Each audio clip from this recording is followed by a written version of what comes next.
Hi guys, welcome to this video. This is Dr. Moorthy, working as assistant professor in the Department of Mechanical Engineering, SNS College of Technology, Coimbatore. So this is a lecture series of engineering mechanics. So in this series, we are going to discuss about various concepts with engineering mechanics, and we have discussed some basics concept with engineering mechanics. And in this video, we are going to discuss about parallel axis theorem and perpendicular axis theorem in the properties of surfaces and solids, and how we are going to find the center of gravity and moment of inertia with each topic called parallel axis theorem and perpendicular axis theorem. So here so in this previous lecture videos, we have discussed about what is centroid and center of gravity. And the centroid is in general, the centroid is the entire weight or entire weight of the object is acting in the single point or towards in the single point called the center of gravity.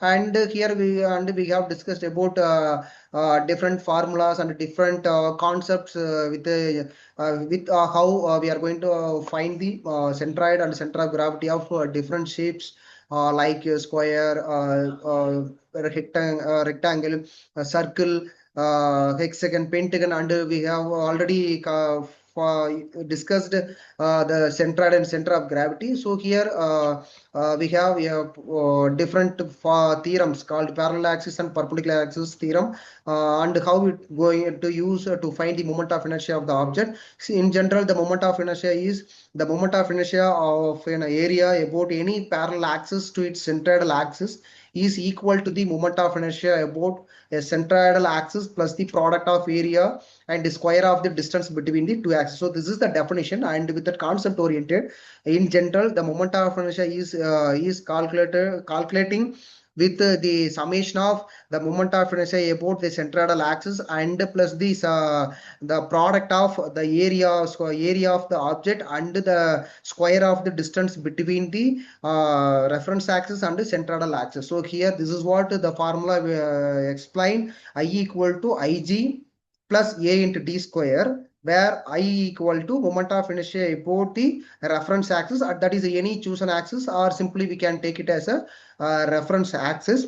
And the Ig means that indicate the centroidal axis. So Ig is the moment of inertia about a centroidal axis, and the capital A is the area of any section. It may be rectangle, square, circle, semicircle, quadrant. So and also the shape and the orientation of shape also will having some effect. And D is the distance between the centroidal axis and the reference axis. So some application of parallel axis theorem here. Here we have a bridge, and the find the moment of inertia of a build up like beam, plate, grader, T beam, I section, compound. So these are the application of applications are where we need to find the moment of inertia. And here next one is the design of columns and the compression members. And here also the moment of inertia plays a major role, and how it affects the entire the load carrying capacity that depends on the moment of inertia and the centroid.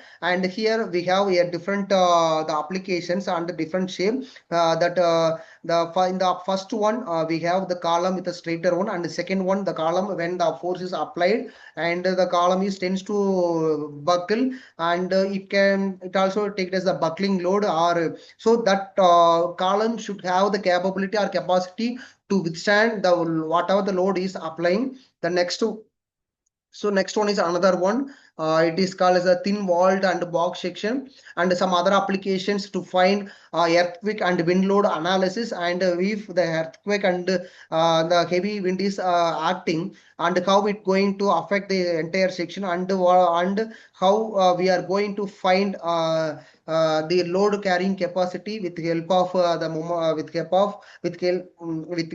of the parallel axis theorem with different applications.